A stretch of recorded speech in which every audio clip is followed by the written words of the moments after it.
Hello, hello, Coach Lynda. Module 2, Identifying Unhealthy Patterns. An unhealthy pattern is a repeated behavior, thought process, or emotional response that negatively impacts one's well-being, relationships, or personal growth. Your experience of life, your quality of life. These patterns are often automatic and can stem from past experiences, conditioning, or unmet emotional needs.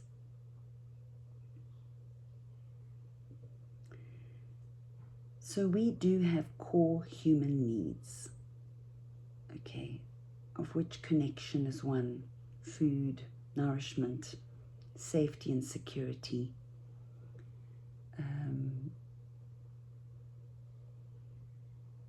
certainty.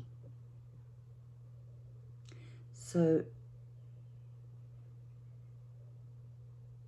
we also get quite conditioned from conception until today, through experiences, through our environments, through our influences, which are parents, siblings, teachers, colleagues, whoever you come into contact with and you have an experience with, you will decide based on that what you choose to believe of it. And it can either become who you are and how you live your life, or, you know, as you're older, when you're older, you could be more discerning just through wisdom and experience that, no, that doesn't work for me. But when you're younger, you pretty much have very little option but to absorb and take on the conditioning. And no one was doing anything to you. They were also just all doing what they knew.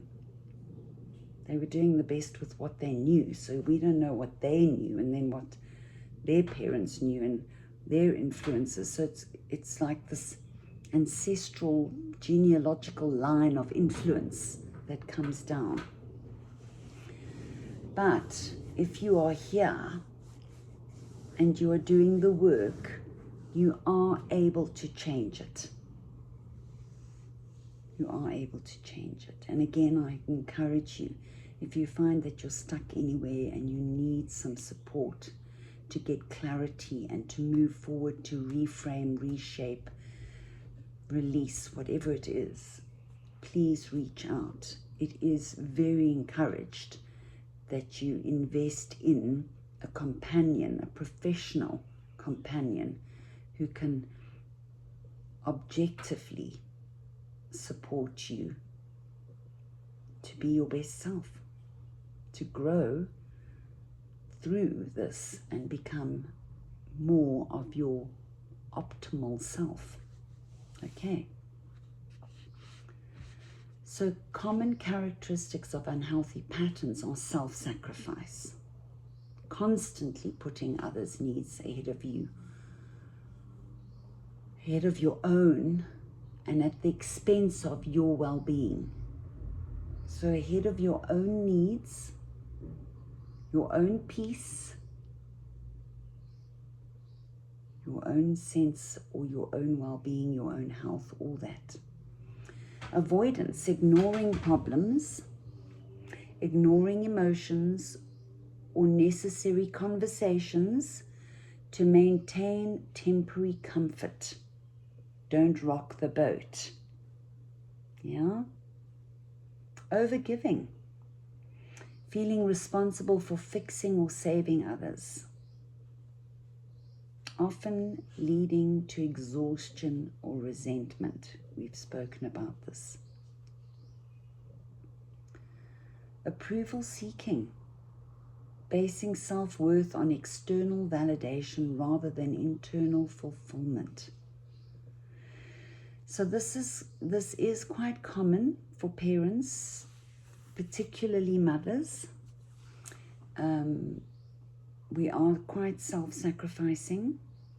We don't like to upset people. We like to protect people. And that's not always helpful, because what you're doing is you're actually robbing them of the opportunity to learn. Okay? We are overgiving.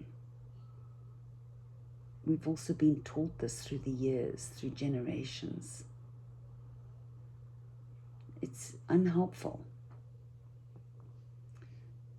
There are some things that you need to keep for yourself so that the quality of your giving is from an overflow rather than a depleted, empty glass. Approval seeking. Well, you know, this is common. We all want to be loved and noticed, and we want to be part of something and community. We're human. You know, we are not, I just don't believe that we are meant to go it alone, and we are meant to be part of a community, and community is broken in the world today. It's broken. So we're feeling it, and we don't want to be more and more isolated, so we often compromise our boundaries and our values and everything else to participate in stuff, be part of something.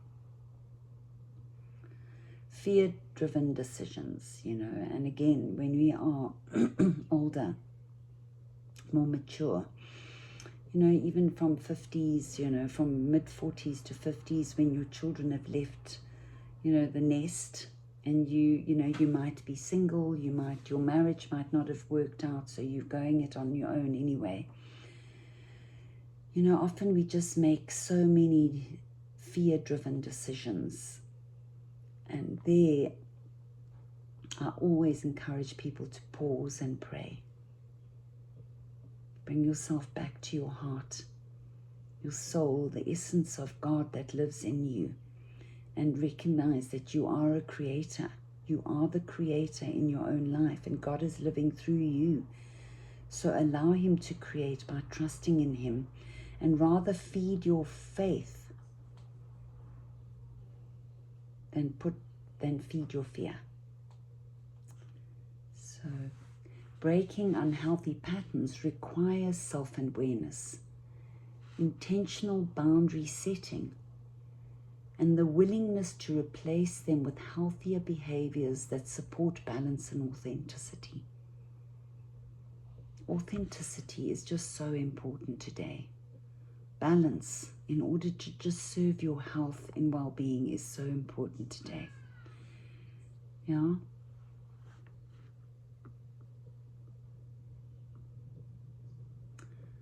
So I will see you shortly in lesson 1, but I'd like you to just sit with what I've just said now. Maybe replay this, close your eyes and put yourself into meditation and listen to what I've just shared with you.